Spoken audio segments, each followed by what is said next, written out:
Al igual que tendrías carreteras en una sociedad o sistema educativo sin Estado. Muchas instituciones que damos por sentadas y que usamos ahora.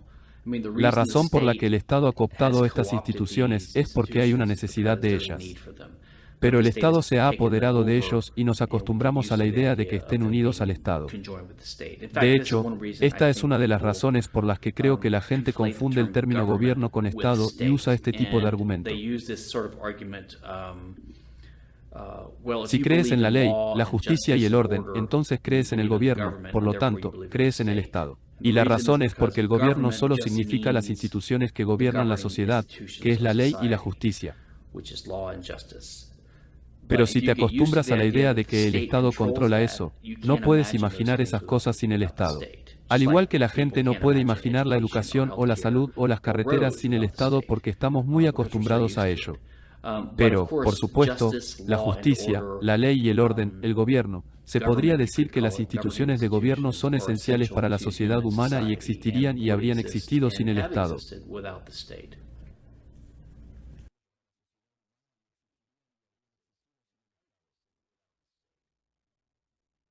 Cierto. Entonces, cuando era un joven libertario, aunque comencé en la escuela secundaria, ya estaba muy interesado en la escuela de leyes.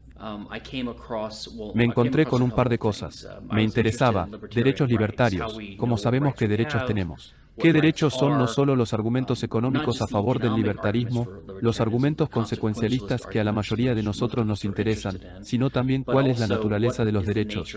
¿Qué derechos de propiedad, qué derechos individuales, qué derechos humanos tenemos?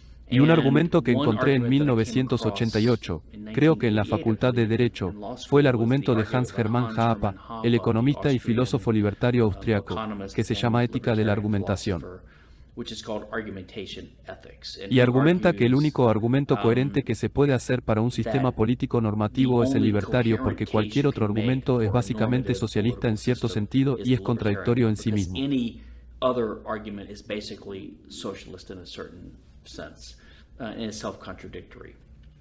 Así que cuando leí eso, me estimuló. Y al mismo tiempo estudiaba Derecho Contractual y la Facultad de Derecho y hay un concepto en el derecho consuetudinario llamado estoppel.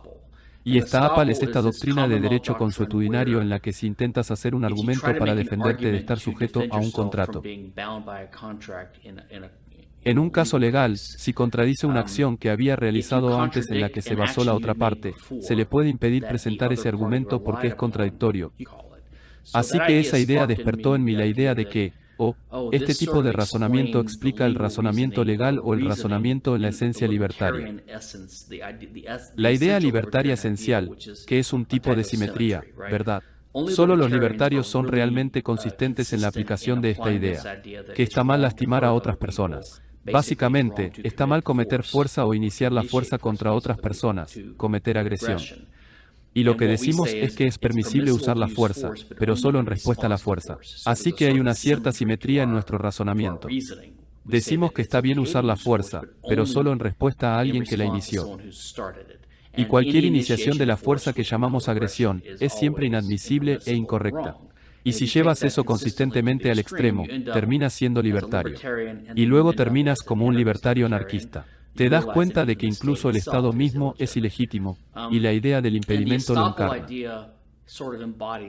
Porque básicamente la idea es, ¿por qué está bien usar la fuerza en defensa propia contra alguien que intenta hacerme daño? O incluso después, cuando estoy tratando de obtener justicia o retribución contra la persona que me hizo daño. Y la idea es que está bien usar la fuerza contra ellos precisamente porque se les impediría quejarse del uso de la fuerza contra ellos porque ellos mismos la habían usado.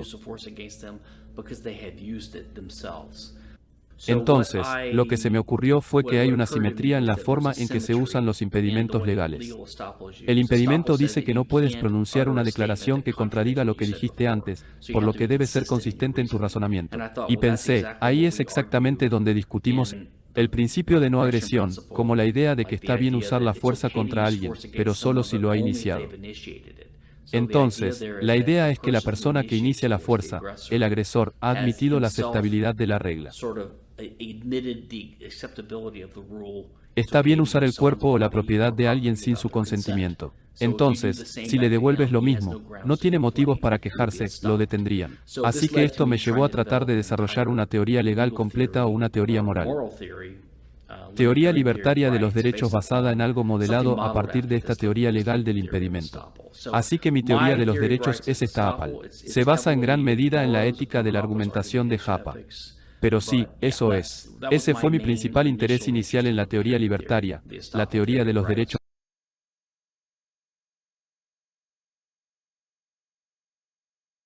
Me tomó un tiempo resolver esto, y soy abogado de propiedad intelectual, así que eso me impulsó a hacerlo.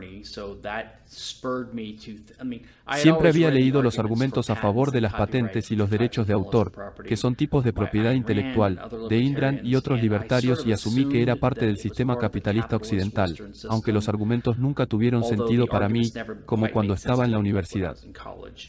Pero lo dejé descansar. Pensé que era un área de especialización de la que simplemente no sabía mucho, como el derecho tributario o el derecho antimonopolio. Pero cuando comencé a practicar patentes, derechos de autor y otros tipos de leyes de propiedad intelectual, comencé a tratar de resolver este problema y pensar en ello. Y cada argumento que oía no me satisfacía. Así que lo intenté. Dije, lo resolveré porque estoy basado en ideas randianas e ideas anarquistas. Rothbard, Mises, la economía austriaca y yo, la ley de propiedad intelectual. Como abogado de verdad, puedo resolver esto. Esa era mi misión. Algo así como un ateo que intenta demostrar que hay un Dios, ¿verdad? ¿Quieres probarlo? Pero finalmente seguí golpeando mi cabeza contra la pared y finalmente me di cuenta de que había fallado en mi tarea. La razón por la que fallé es porque hay una suposición errónea en toda la forma en que abordamos este tema. La propiedad intelectual es solo un término que se usa para encubrir los derechos de autor de las patentes. Básicamente, está acostumbrado. Se utiliza para venderlos al público para que piensen que son parte de un sistema de derechos de propiedad. Pero en realidad, su privilegio intelectual, sus concesiones gubernamentales de privilegio monopolístico, y se levantaron de... Históricamente, surgieron de la práctica de los soberanos de otorgar privilegios de monopolio, que se denominan cartas patentes o abiertas. Patente simplemente significa abierto en latín. Fue una carta abierta del rey diciéndoles a todos que este tipo tiene mi permiso para tener el monopolio de este comercio en esta área o para establecerse en esta tierra. Así que era solo el monopolio. La concesión de privilegios por parte del gobierno y los derechos de autor surgieron de la censura. Cuando surgió la imprenta, la Iglesia y el Estado se pusieron muy nerviosos por la capacidad de las personas para tener libros que no estaban autorizados. Así que estas cosas surgieron como un intento de proteger a las personas de la competencia en el caso de las patentes, y de censurar la libertad de expresión y la libertad de prensa en el caso de los derechos de autor. Así que no es de extrañar que eso es lo que resultó en el caso del Nuevo Mundo en Occidente con Estados Unidos, la Constitución de 1789 con derechos de autor y patentes. Entonces, si entiendes el origen de estas cosas, y entiendes que el propósito esencial es dar a alguien que divulga al público alguna información, ¿verdad? La gente no lo piensa de esta manera porque está acostumbrada a pensar, si creo una novela, creé esa cosa y puedo controlar su beneficio económico. Si creo un nuevo invento, debería poder cosechar los beneficios de eso. Y debería estarlo si lo hace de acuerdo con los derechos de propiedad en el libre mercado. Entonces, lo que sucede es que si publicas una novela o si inventas una nueva máquina, tienes una opción. ¿Mantengo esto en privado o quiero contárselo a la gente? Y, por lo general, quieres contárselo a la gente porque quieres vender esta nueva ratonera o esta nueva trilladora de trigo o la desmotadora de algodón y, para lanzarla al público, tienes que correr el riesgo de que otras personas aprendan de eso y compitan contigo. Ahora, nosotros los libertarios, nosotros los vendedores libres, nosotros los voluntarios, creemos en el libre mercado, creemos en los derechos de propiedad, creemos en la competencia. Y presumiblemente creemos en el aprendizaje y la emulación y en beneficiarnos del acervo de conocimiento que todos hemos heredado de la humanidad, de miles de años de personas que han ideado ideas de las que nos hemos beneficiado. Así que no hay nada de malo o iliberal en nada de esto. Lo que es iliberal y lo que está mal es que el gobierno entre y le dé a alguien un monopolio temporal que le diga que no tiene que competir. No tienen que preocuparse de que la gente use sus ideas y las divulgan al público. Así que el problema esencial de la ley de patentes, por ejemplo, es que da a alguien protección sobre la competencia cuando libera sus ideas al público. Y es esencialmente anticompetitivo y anti-libre mercado.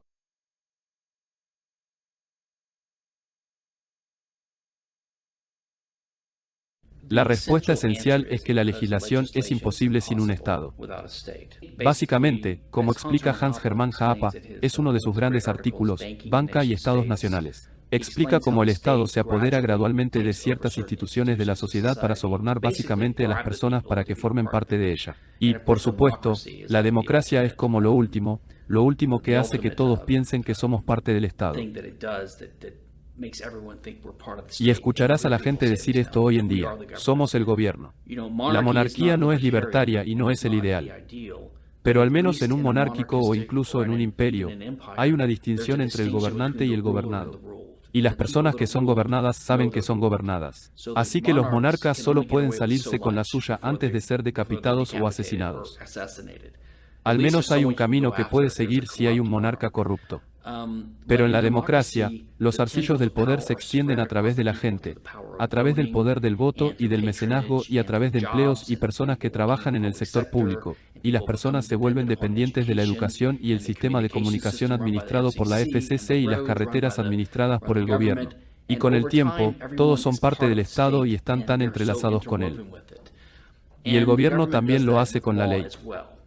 Lo que llamamos legislación o elaboración de leyes democráticas, como lo llamaría Hoppe, legislación es lo que ahora consideramos él. Incluso si hablas con muchos libertarios como los manifestantes del impuesto a la renta que dicen que no es ilegal evadir el impuesto a la renta porque no es la ley. Porque por ley están pensando en un concepto de ley natural o justicia y no es compatible con lo que dice el gobierno. Así que empiezan a pensar que la ley no es lo que dice el gobierno. Y entonces tienes esta divergencia y tienes esta idea incluso entre los libertarios. Por ejemplo, si dices, es ilegal evadir el impuesto sobre la renta, porque si no pagas, vas a la cárcel. Esa es la visión realista legal de Oliver Wendell Holmes. Y este es el punto de vista legal positivista o realista que todos compartimos. Sabemos que ciertas cosas son peligrosas de hacer, sin decir que está mal violar las leyes de drogas o las leyes fiscales, pero todos sabemos que existe un peligro al hacerlo. Pero la gente comienza a pensar en la ley como equipar con legislación. En otras palabras, la ley es lo que dice el gobierno. Entonces, incluso hoy en día, debido al dominio de la ley por parte de la legislación y la legislación democráticas, la gente dice que si dices que es ilegal evadir el impuesto sobre la renta, dirán, muéstrame la ley. Ahora, cuando dicen muéstrame la ley, lo que quieren decir es muéstrame un pedazo de papel con una legislación escrita que dice claramente que si no pagas el impuesto sobre la renta, vas a la cárcel. Ahora podría tener este debate legal y puede acudir a abogados o profesionales para hablar sobre lo que dice el Código del Impuesto sobre la Renta. Pero el punto es que la mentalidad de incluso estas personas es que la ley es algo escrito. Ahora, esto es en cierto modo una mentalidad protestante, ¿verdad? Debido a que la Reforma católica y protestante hizo que las personas tuvieran la idea de que todos pueden interpretar la Biblia por sí mismos. Así que empiezan a pensar en decretos morales de Dios y ahora decretos legales del Estado como lo que está escrito en un papel y emitido por un soberano. Esta es la forma de pensar del Estado y no es lo que solía ser la ley hasta la revolución moderna del concepto moderno de Estado, que tiene solo 200 o 300 años, como el concepto westfaliano del Estado. Antes de que esa ley se pensara como derecho privado, se pensaba en el orden emergente al que incluso los soberanos y los gobiernos estaban sujetos. Hoy en día, no tanto. Ahora tenemos estos debates sobre si Trump puede estar sujeto a la ley o no por perdonar o abusar de su poder. Todo el mundo está confundido acerca de la ley ahora, pero el punto es que sin un Estado, no se puede tener legislación. Sin un Estado, toda ley sería una costumbre emergente basada en la razón y las interacciones de las personas. Sin legislación, hay ciertos tipos de leyes que no podrían existir, y esos son los tipos que han existido solo debido a la legislación. No podías tener ninguna ley de confianza. No podías tener derecho tributario.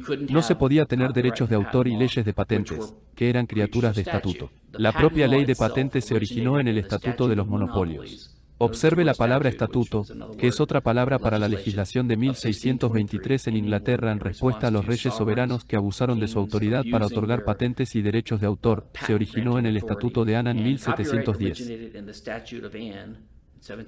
Así que todas estas cosas se originaron a partir de los estatutos. Si entiendes algo sobre la forma en que surge el derecho privado, es el derecho de propiedad. Cómo las personas llegan a poseer cosas, cómo transfieren derechos, que es el derecho contractual, cómo se desarrollan con la muerte, que es la ley de sucesiones y testamentos, cosas así.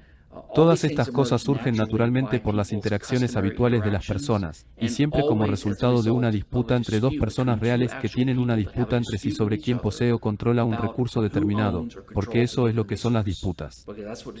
Las disputas son disputas de cosas sobre el control de una cosa determinada, y cuando tienen una disputa, la llevan a alguien que puede ayudar a decidir el problema. En el derecho romano y el derecho consuetudinario, eran un estado controlado hasta cierto punto. Pero al menos la cuestión era del juez o del jurisconsulto o del árbitro. ¿Qué es lo correcto hacer aquí? ¿Cuál es el resultado justo? Así que buscarían precedencia pasada, buscarían la costumbre, la tradición, la práctica entre las personas, y tratarían de llegar a un resultado justo. Y con el tiempo, este conjunto de reglas se convierte en una ley en la que las personas pueden confiar. Así es como evoluciona el derecho consuetudinario, nada que ver con decretos de una autoridad que acaba de entrar y anunciar lo que es la nueva ley. Eso comenzó a suceder gradualmente con el tiempo, y realmente alcanzó su punto máximo con el surgimiento de la democracia a principios de 1800 y especialmente después de la Primera Guerra Mundial. Así que ahora la democracia es dominante y la ley es hecha por las legislaturas y con el tiempo, incluso en el Common Law en Inglaterra y los países de la Commonwealth y en los Estados Unidos, las leyes comunes se sumergen en un mar de legislación. Códigos de legislación especial escritos por el gobierno que a menudo se contradicen entre sí porque no hay razón para que no se contradigan. Estos son solo decretos de la legislatura. En el derecho consuetudinario, al menos los jueces tienen que tratar de conciliar lo que van a decidir tratando de hacer justicia en un caso entre dos partes reales. Han tratado de reconciliarlo con el precedente anterior. Por lo tanto, hay una cierta tendencia a que la ley sea internamente coherente, pero no se ajuste a la legislación, que es exactamente la razón por la que Obamacare, por ejemplo, casi fue anulado porque había contradicciones internas. Hubo un intento de rescatarlo por parte del juez Roberts al llamar a este mandato ataques. Pero más tarde, el impuesto se redujo a cero después del cambio de impuestos de Trump. Así que ahora la pregunta ¿es el impuesto cero un impuesto? Y así llegamos a este punto en el que hoy en día todos piensan en la ley como lo que diga el gobierno. Entonces, la cuestión de la ley se convierte en una cuestión de interpretación de las palabras. Ya nada que ver con la justicia. Este tipo recibe 25 años de cárcel porque fue su tercera ofensa por fumar y vender marihuana o no. No importa si hizo algo malo, si el castigo es desproporcionado a su presunto crimen. No importa si es justo o equitativo o consistente con otros castigos por delitos.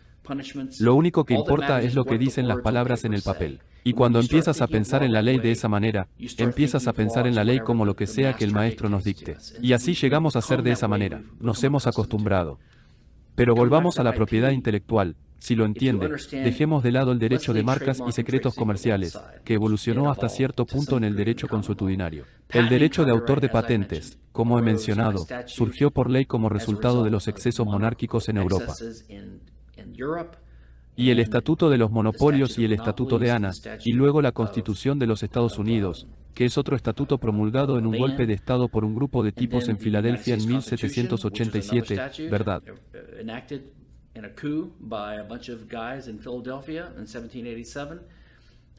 Y luego, en 1790, el Congreso aprobó de inmediato las primeras leyes de la Ley de Patentes y la Ley de Derechos de Autor. Estas leyes son inconcebibles sin legislación, y en una sociedad libre y sin Estado no tendrías una legislatura que pudiera decretar la ley. Y es por eso que las patentes y los derechos de autor ni siquiera podrían surgir en una sociedad libre.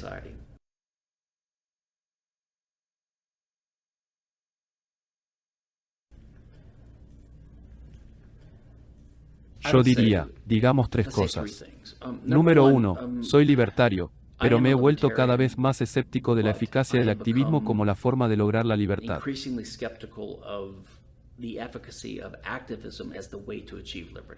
No me opongo a ello. Creo en la idea de Albert J. Knox de que el remanente mantenga viva la llama, promoviendo la libertad. Pero no creo que vayamos a lograr la libertad con un 1% de nosotros repartiendo panfletos o regañando a nuestros tíos en las cenas de Acción de Gracias. Creo que hay razones económicas de elección pública. Hay razones de libre albedrío por las que surgen los estados y por las que tenemos estados ahora. Pero no tenemos estados completos. Tenemos cierto grado de libertad económica por otras razones. Mi punto de vista es que la única forma en que surgirá la verdadera libertad es si es natural. Es decir, si surgiera incluso sin ningún libertario que lo impulse. Y creo que eso puede suceder y probablemente sucederá. Pero creo que requiere que tengamos un cierto grado de riqueza y sofisticación e incluso cosmopolitismo en el sentido de vernos a nosotros mismos como miembros de la sociedad humana, no como miembros de esta tribu o esa nación o ese estado, o esta raza o ese género o lo que sea.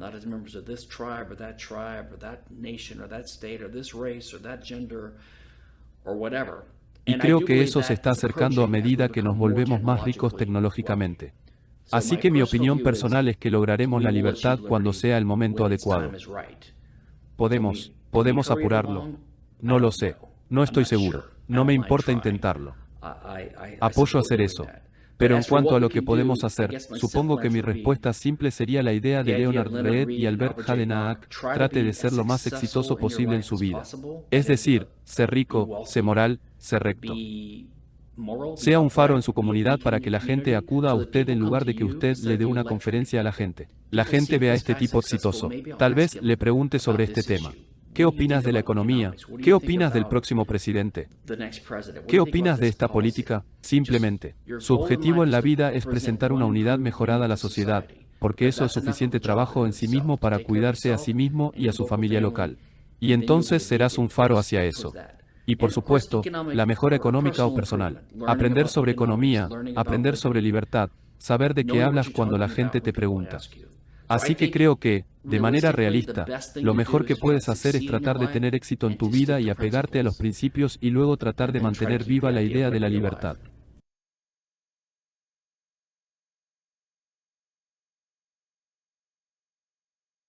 Es una buena pregunta. Y de hecho estudié Derecho Internacional después de mi licenciatura en Derecho Regular cuando fui a Londres y me fascinó. Y he practicado en esa área y he escrito sobre esa área. El derecho internacional es una especie de término aterrador para algunos libertarios porque se han vuelto temerosos de la centralización, ¿verdad? Y así surgió este fuerte movimiento conservador y anticomunista en los años 50 y 60 que decía que Estados Unidos debería salir de las Naciones Unidas. El derecho internacional es malo, afecta a nuestra soberanía. Y todas esas son preocupaciones legítimas, aunque creo que fueron exagerados.